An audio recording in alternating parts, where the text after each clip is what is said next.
Hello everyone, I am Sudipa Garai, a nursing tutor of Rama College of Nursing, Rama University. Now I am going to take a topic that is pressure ulcer. So first of all, what is pressure ulcer? Pressure ulcer, that is also known as decubitus ulcer. So in the pressure ulcer, the definition. A pressure ulcer is localized injury to the skin or underlying tissue, usually over a bony prominence, as a result of pressure.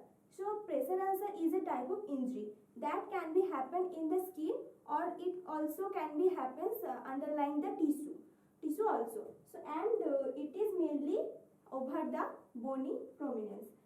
It is happens due to the prolonged pressure. So due to the pressure, whatever the injury is formed in the skin or underlying the tissue, that is called pressure ulcer. After that, the risk factors. So what are the risk factors that can cause the pressure ulcer?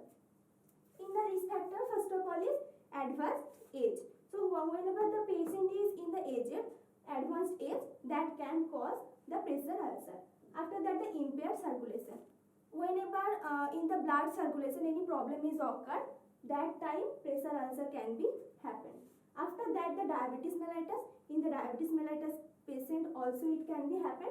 Next, the prolonged surgery.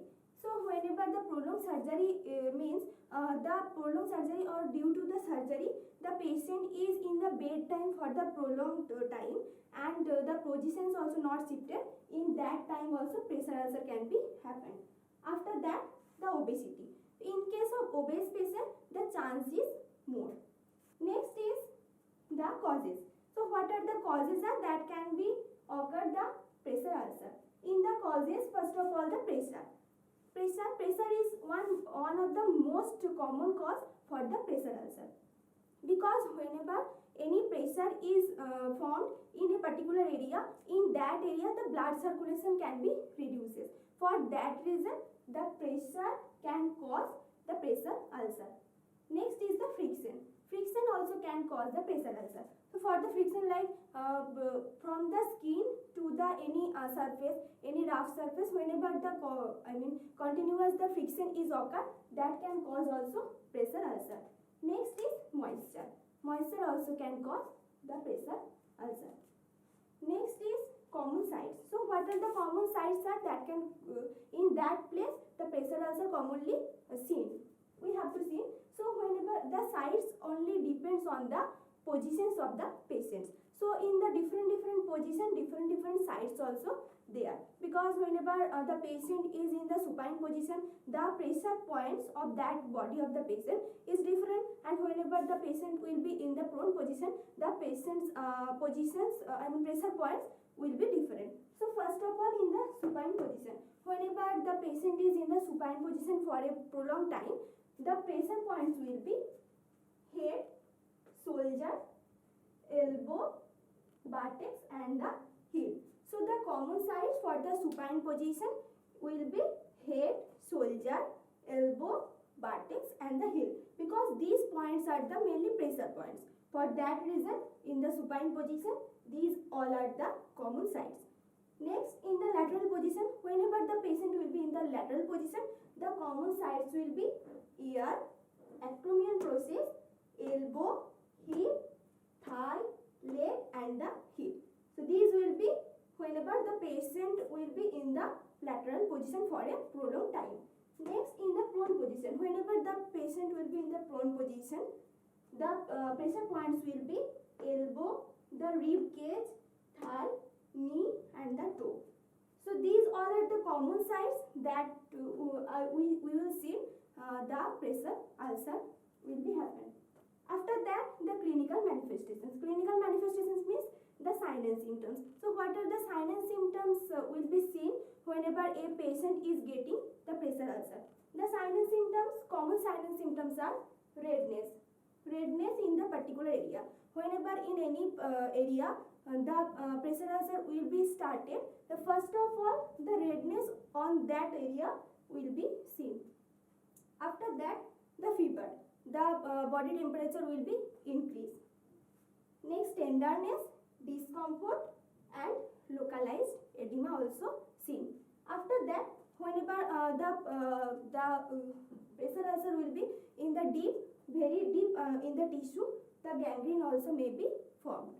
These all are the clinical manifestations of the pressure ulcer. After that, the stages of the pressure ulcer. So what are the stages are in the pressure ulcer? In the pressure ulcer, mainly 4 stages are there. First one, in the stage first, that is the non-blanchable erythema. First stage is non-blanchable erythema. The second stage is partial thickness, and the third stage is full thickness skin loss, and the fourth stage is full thickness tissue loss. So first of all, in the stage 1, what will be happen in the non-blanchable erythema? Non-blanchable erythema in the skin area. So whatever the parts will be affected in the pressure ulcer, in that particular area the redness will be seen. And whenever in the skin we will be pressed, that didn't come in the white. So that is the non-blanchable erythema. It will be seen in the stage first. After that, in the stage second, that will be partial thickness. So in the partial thickness, the shallow ulcer will be happen. Whenever the pressure ulcer will be in the stage 2, the shallow ulcer will be happen. After that, in the stage 3, full thickness skin loss. In that case, the subcutaneous fat will be visible. Whenever the wound will be there, the subcutaneous fat will be visible. But it do not include the exposed bone, tendon and the muscle. After that, in the stage 4, the full thickness tissue loss. In the full thickness tissue loss, in the wound or beside the wound, expose the bone, tendon and the muscle. So these all are the 4 types of the stage in the pressure ulcer. After that, the management. What are the management is there in the pressure ulcer? So first of all, whenever the patient will be getting the pressure ulcer, the position will be shifted every 2 hourly. So the patient will be shifted in various positions, because whenever in a particular position will be there, the pressure points will be getting raised. That can be happen the pressure ulcer. So in that case, we should be change the patient's position. After that, prevent the infection. We have to prevent the infection in the wound. Next, clean the ulcer area. So whenever whatever the ulcer area will be there, that should be clean by through the normal saline or by through the hydrogen peroxide. After that, heat application. So whatever the area will be affected, in that area heat application will be there. So how? By through the electric bulb, and the electric bulb should be by the 100 watt, and it will be applied for the 10 minutes. And whenever the bulb will be kept from the wound area, that should be 45 to 60 centimeter away. After that, ulcer cavity filling. So whenever the wound will be very deep, in case of like full thickness tissue loss, so the cavity will be there in the ulcer. In that case, the ulcer cavity should be filling by through the granulated sugar.